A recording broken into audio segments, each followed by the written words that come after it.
And another warm Wednesday. It's 4 o'clock. Thanks for joining us. Day 2 now. We're going through another air quality alert in the metro area. Thanks for joining us. I'm Tom Green. And I'm Kim Christensen. We're going to get to Kathy in just a few minutes, but we're following breaking news.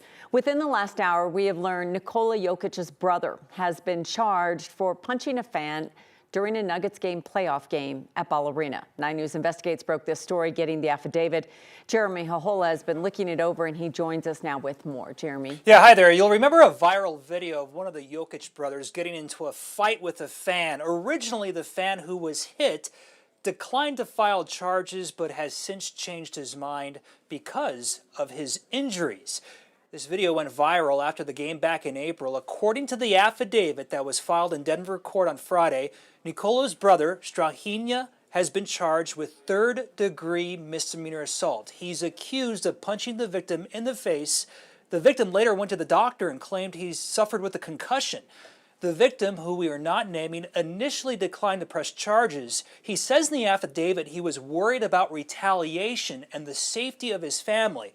But then the victim changed his mind a few weeks later and contacted authorities to press charges. When police approached Strahinja for this case, he had claimed to them he had done nothing wrong and was, quote, defending an older man he has known for a long time. The assault charge here carries a penalty of up to 364 days in jail. In the affidavit, police not only cite the social media videos that circulated about this incident, but also the victim's medical records showing his head injury.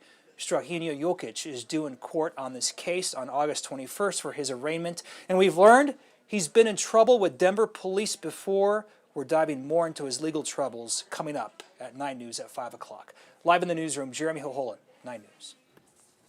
Well, the Jokic brothers also are famous in the stands for their size, and their people always know where they are, and they've had some brushes with NBA security as well. So we'll see what happens with this case, Jeremy. Yeah, very identifiable. Everybody knows who they are when they're in the stands. That's very clear. Yeah. Yep. Okay, we'll look for that at 5 o'clock. Thanks so much. And now let's take a look outside. Yeah, not the pretty picture we sometimes used to seeing here in Colorado and in Denver. The air quality is once again one of the worst in the world. Today we're ranked 17th worst by IQ Air. Our 9 News Weather Impact team has been keeping you updated on where that smoke is coming from, how it's getting here, of course. You can see some of the fire locations in the northwest and on up to western Canada. The heat combining with those northwest winds drift that smoke and wildfire smoke travel even further than normal. There is, though, relief on the way, and Kathy's going to have more on that in just a few minutes. But first, today, Kath. Yeah, we got a hot day out there, Tom. As a matter of fact, I just checked, and I think we just peaked at 95 degrees, and we will go even warmer tomorrow, close to 100. So you have the heat, you have the wildfire smoke, you have high levels of ozone layer pollutants here at the surface, ground level ozone, and we've had that air quality alert in effect for multiple days. And we're seeing that smoke and haze settling into the high country as well. Nobody's been able to escape it. 94 currently in Denver, 92 in Pueblo, 95 in Fort Collins, 101 in Moab, and 99 this hour in Grand Junction.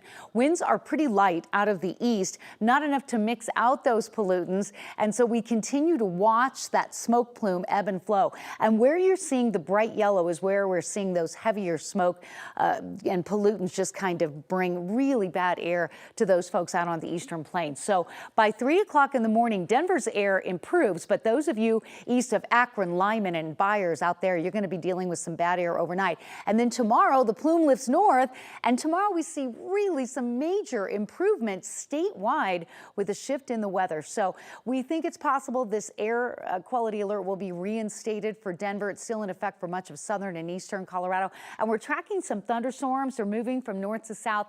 Not going to bring the beneficial rain to Denver that we need. We'll talk more about that coming up. We'll check the radar again, and we'll have your full forecast in just a bit. All right, thank you, Kathy. Today, Thornton police shot and killed a man after they say he reached for an officer's gun during a fight. Now, the police say that officer was shot, taken to the hospital, but is expected to be okay. 9 News reporter Lawrence Cafidi is now live near Thornton Parkway and Gale Boulevard, where it all happened today. Lauren? Yeah, a lot of the neighbors here told me that they're not used to waking up to gunshots, so when they heard it, they couldn't help but get up and watch.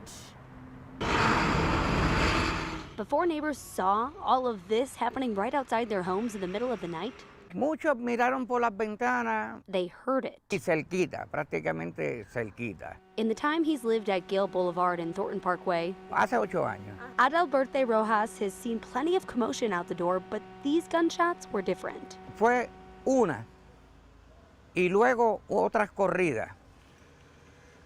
Y entonces ahí es que entonces me percato de que había una situación bastante seria. Thornton police say around 3:30 in the morning, officers found a man at this intersection suspected in an assault that had just happened at a gas station close by. Cuando me asomo es que veo la policía en el lugar y luego muchas patrullas que llegaron.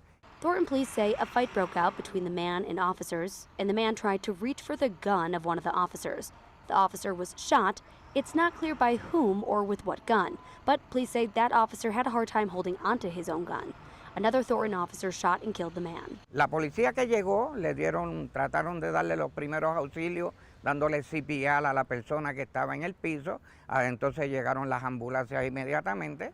A situation like this has Adalberto looking at the bigger picture beyond the scope of his own window. También pues uno lo toma como que, pero ¿cómo estamos viviendo? ¿Qué es lo que nos está pasando con estas situaciones que nos abunde? Asesinatos, asaltos y un montón de cosas. Still quite a few questions we can't get answers to. I asked police what exactly happened at the gas station. Was there another victim at the gas station? Where was the officer shot? And still no answer. Live in Thornton, Lawrence Cafidi, 9 News. There'll be a lot coming in the investigation done by police and others as well. Thanks, Lauren. Just getting new details into the newsroom from Thornton Police. They've arrested a man accused of intentionally hitting someone with his car, killing them. Officers now have arrested 34-year-old Matthew Lopez. Police say he purposely hit a man around 1:30 yesterday morning on the 84th Avenue Bridge over I-25 and then drove off. That man later died at the hospital. Lopez is now facing homicide charges. Democrats have set a deadline of August 7th to officially finalize the November ticket. So that means Kamala Harris is on the clock to select a potential running mate for her campaign. NBC News is reporting that the Harris campaign is vetting 5 picks to join her on the ticket, and they include Mark Kelly, Josh Shapiro, Gretchen Whitmire, Roy Cooper, and Tim Walz. They'll make that final call at the Democratic National Convention, which is August 19th. But in Ohio, a key battleground state, that deadline is the 7th. Today, there were pro-Palestinian groups in Washington, D.C. protesting the Israeli Prime Minister Benjamin Netanyahu's visit. He was addressing Congress today. Protesters marched around the Capitol building before Netanyahu spoke there. This, of course, the first time he's been before Congress since Hamas attacked Israel back on October 7th. The Biden administration continues to push for a ceasefire agreement as they try to help end the war in Gaza. And his visit comes before the president is set to address the nation tonight. NBC's Alice Barr has more. In a highly anticipated and deeply divisive move, Israeli Prime Minister Benjamin Netanyahu today addressing a joint meeting of Congress. Our enemies are your enemies. Our fight is your fight. And our victory will be your victory. The Israeli leader making the case for continued U.S. support in the war to eliminate Hamas after its brutal October 7th terror attack. America and Israel must stand together. The bloody 9-month conflict has now claimed the lives of more than 30,000 Palestinians, according to health officials in Hamas-run Gaza, and led to a humanitarian crisis. Are we ready? Protesters gathering outside the Capitol today, tensions high, as Prime Minister Netanyahu faces widespread criticism for not doing more to protect civilians and to bring home hostages. I will not rest until all their loved ones are home. Like American Israeli Sagi Dekelken, whose frustrated father questions the address to lawmakers. Our Prime Minister, and there's no pleasure in me saying this, has come here for political theater. Roughly 40 Democrats in the House and Senate planned to skip the speech, and Vice President Kamala Harris chose not to preside over it, instead keeping to a scheduled event in Indianapolis with an historically black sorority as she embarks on her presidential campaign. She and President Biden are set to meet separately with Prime Minister Netanyahu this week, as is former President Trump, all while President Biden prepares to address the nation tonight about his decision to drop his re-election bid and the path forward. In Washington, Alice Barr, NBC News. NBC will provide live coverage of the president's address tonight at 6, and because of that, Next with Kyle Clark will be pushed back to right after the speech coverage.